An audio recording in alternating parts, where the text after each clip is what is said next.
لك ان تتخيل ان انا عامل الفيديو ده علشان كومنت جالي من واحد اسمه زياد.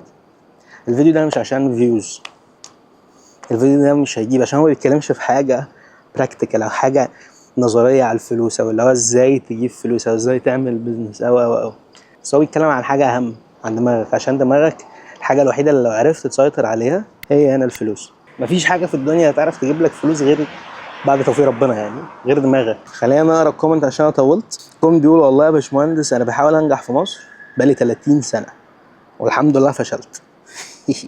هو بيضحك والله، شل بالطريق في اخر الطريق. تعالوا نتكلم عن الفشل، تعالوا نتكلم على الليميت بليف وايه الحواجز اللي ممكن تحطها جوه دماغك تخليك مهما كنت فاجر ما توصلش. الو الو الو يا عمري وينك؟ الو يا شبابي وينك؟ الو يا الغالي وين؟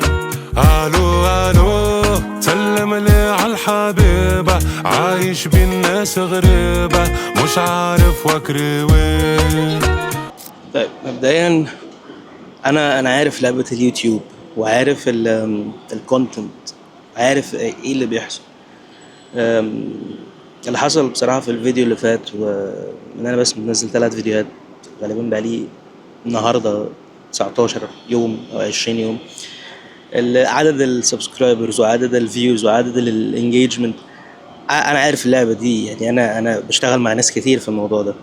حتى لما تخش تسال شات جي بي تي هيقول لك ده من التوب 1% قنوات ناشئه او قنوات بتبدا. انا عمري ما احط نفسي في حته الارقام، ولا ان انا هبقى بركز بس على الرقم وبقى عبد الفولو يعني. بس دي حاجه تخليني مقتنع ان انتوا صدقتوني او انتوا حسيتوا ان انا بتكلم من قلبي. فشكرا. خلينا نرجع بقى للموضوع بتاع الفيديو او الكومنت اللي انا قريته. خلينا اتوقع سنك، انت شخص درامي شويه، فانت عندك 30 سنه لو انت بقالك 30 سنه بتحاول من قبل ما تتولد، او انت شخص مش درامي واقعي جدا وبتحاول ان انت عندك 20 سنه فانت عندك 50 سنه. ايا كان انت يا اكبر مني ب5 سنين يا اما انت ضعف عمري، فانا مش بكن ليك غير كل الاحترام والتقدير، وان انت فعلا تعبت وحاولت. وهنا مفيش اي انعاره او تخبيط او اي حاجه. انا بس هكلمك في منظور اللي انا بفكر فيه دايما، وهنا ده اللي دايما هقول اللي انا بفكر فيه. انا بخاف من الفشل جدا، وطول عمري مش حاسس ان انا هفشل، انا مش ناجح، عشان انا اصلا الابن الصغير ومتدلع جدا، وكل حاجه كنت بعوزها بتجيلي، وكنت في حياه مرفهه يعني الحمد لله شكر لاهلي. فلو بالمنطق اطلع فاشل، ما انا ما تعبتش، كنت خايف طول عمري وستيل خايف لحد ما شفت فيديو كده اللي هو الحزيمي، اعتقد ياسر الحزيمي، اللي هو طلع في فنجان. الفيديو كان ريل، قال ان انت لما بتيجي تفشل، لما بتيجي عندك هدف فبتحاول، فلما بتحاول المحاولة ممكن تفشل، انت ما فشلتش، هي المحاولة اللي فشلت، انت لسه قادر تحاول تاني عشان توصل للهدف ده. فمعنى كده انك لما بتفشل مش انت اللي فشلت، دي المحاولة اللي فشلت، فانت مش هتقدر تكرر المحاولة دي تاني، خلاص هي ماتت، انت لسه ما متش. فلما بتيجي تبطل تحاول انت كده اللي فشلت. فده غير وجهة نظري عن المحاولة والفشل، بس ده كلام انشا، ده كلام موتيفيشن بقى وكلام تنمية بشرية. الكلام الحقيقي اللي انا عايز اقوله لك، والخوف اللي بدأت اطوره وعايز اخاف منه اكتر من خوف الفشل، هو خوف الندم.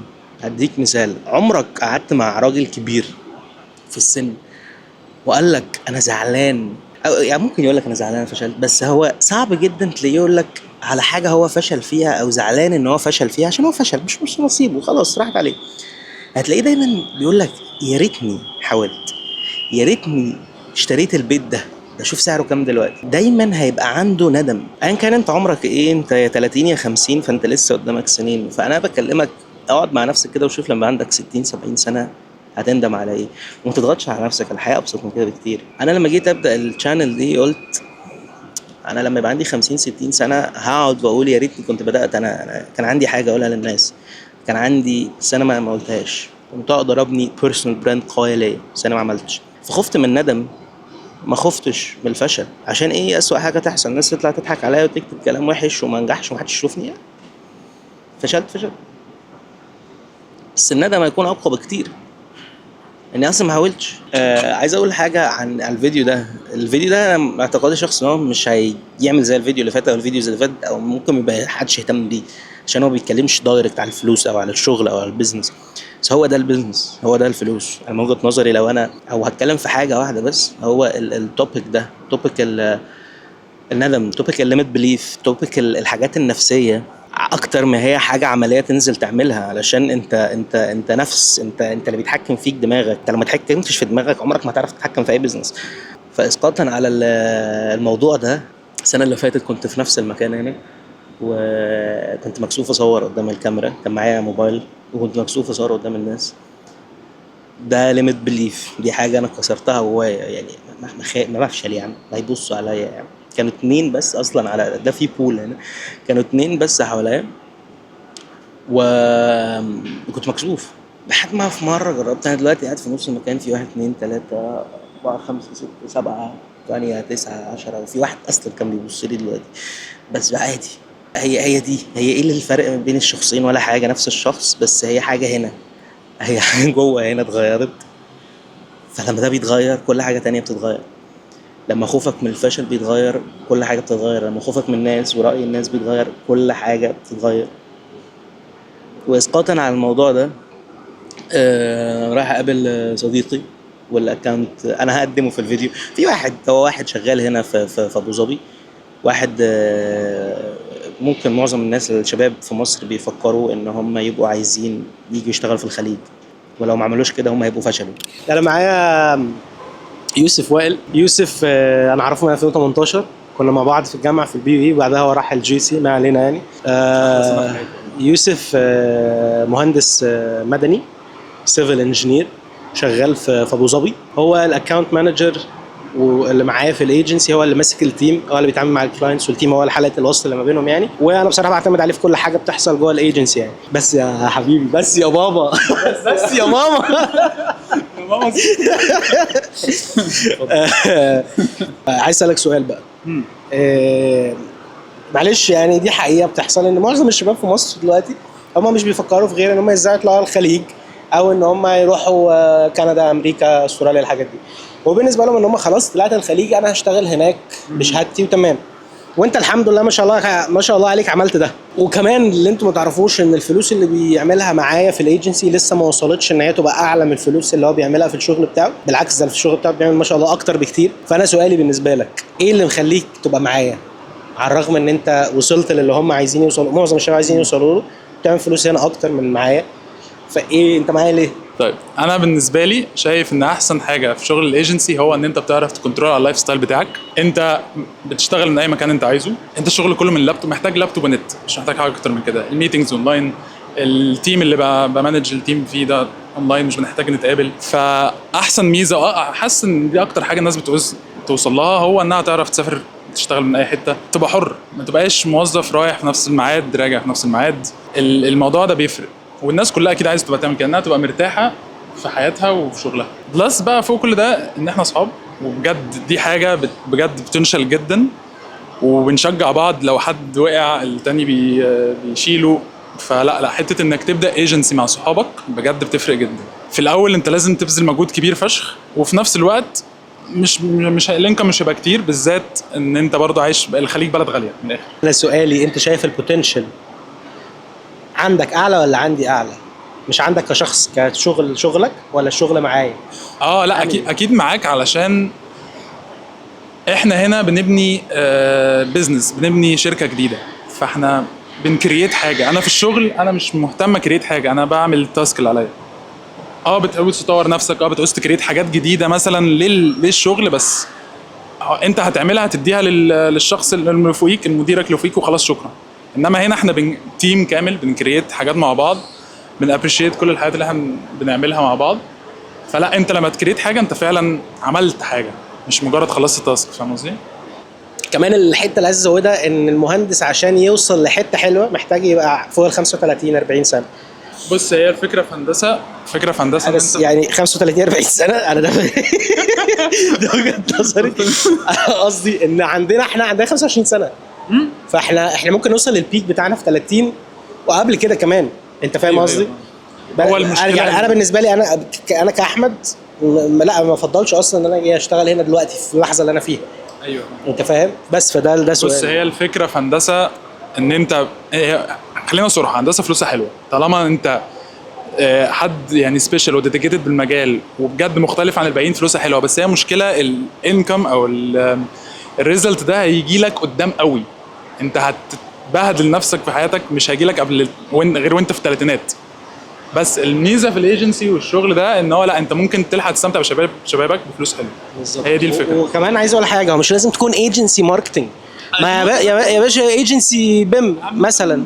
دي حقيقه. يعني لو حتى عايز المهندس انا ما حبيتش هندسه، هي دي مشكلتي. انت حبيت هندسه يا سيبني. تارجت قريب ان شاء الله. انت فاهم؟ اعمل تارجت ده يسيبني. اعمل حاجه ليها بيم، حاجه هندسه كلها ديزايننج، فاهم؟ فهي مالهاش علاقه يا جماعه بماركتنج، فيديو اديتنج مالهاش علاقه بدي. هي ليها علاقه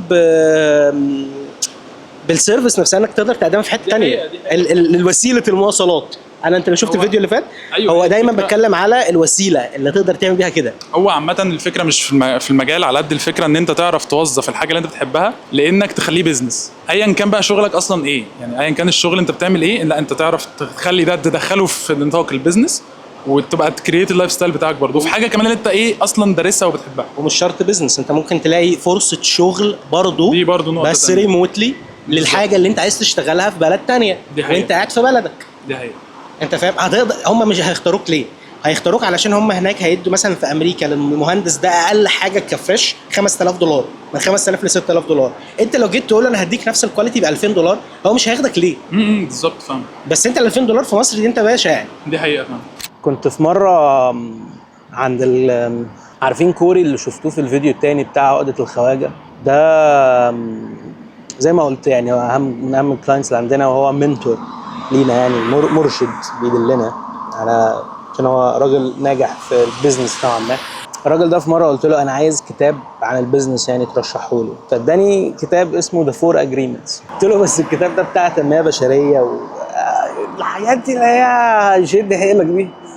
فقال لي الكتاب ده هو فعلا ملوش علاقه بالبيزنس، هو كتاب حياه. انت لو ما ظبطتش حياتك عمرك ما هتعرف تظبط البيزنس بتاعك، او عمرك ما هتعرف تنجح في شغلك. خدت الكتاب وما قريتوش، بقالها بكام شهر كده فتحته لقيت الكتاب بيتكلم في بديهيات، بس كل ما عدي اكتر واكتر الاقيه غريب. باختصار الفور اجريمنتس او الاربع معتقدات او الاتفاقات يعني. اول واحد، خلي بالك من بي امبيكابل وذ يور وورد، اللي هو خلي بالك من كلمتك سواء مع الناس او معاك، ومعاك اهم بكتير. انا كنت دايما متخيل ان انا لازم احط حاجز ما بيني وما بين الناس عشان اعرف احمي نفسي منهم، ما كنتش متخيل ان انا لازم احط حاجز بيني وبين نفسي عشان اعرف احمي نفسي منه. يعني في حد هصدقه وهثق فيه اكتر من نفسي ومن لساني؟ لو انت قلت لنفسك انا هنجح، مش كلام تنميه بشريه ومش كلام صدق فكك، بس هو انت بتثق في مين اكتر من نفسك؟ عقلك بيثق في مين اكتر من لسانك؟ ما هو انت. تاني اجريمنت كان don't take anything personally، يعني ما تاخدش اي حاجه بشكل شخصي. دايما هتقابل ناس في الشغل سواء انت موظف او في بيزنس او صاحب مشروع، دايما هتلاقي ناس بتخبط فيك، ناس بتعاملك وحش، ناس ما بتدكش اللي انت عايزه. دي مشكلتهم مش مشكلتك. تالت حاجه الا وهي don't assume. يا لهوي على البتاع ده الموضوع ده على قد ما هي بديهيات، ما تفترضش. يلا انت بتفترض ليه؟ هقول لك على حاجه، انت من 2 3 4 5 ما كنتش بتعرف تعمل الحاجات اللي انت بتعملها دلوقتي، اكيد ايا كانت هي ايا لو حتى فيفا. فما تفترضش علشان انت دايما اي حاجه بتفترضها هتطلع غلط عشان انت ما عندكش خبره كفايه. الرابع الا وهو do your best، وده هيرجعنا مش على ما اعتقد do your best يعني اقول له اعمل اقصى حاجه عندك، وده هيرجعنا للندم. ان انت لو هتندم، مش يعني لحظه ندم اسوأ بكتير من سنين فشل ومحاولات واجتهاد. فيا زوز، لو انت شايف نفسك فشلت فانت فشلت، انت ما كدبتش. بس السؤال هنا بقى، حابب تندم ولا حابب تقول انا عملت اللي عليا؟ الكلام ده مش ليك لوحدك يا زياد، الكلام ده ليا انا كمان ولاي حد بيشوف الفيديو. انا خلصت، مش عايز اخلي الفيديو طويل. لو عجبكم الفيديو مش مصدق ان انا هقول دوسوا لايك وسبسكرايب وشير وكده، مش هعمل كده. مش عارف مكسوف ليه. بصوا اعملوا اللي انتوا عايزينه، انا بحبكم وسلام.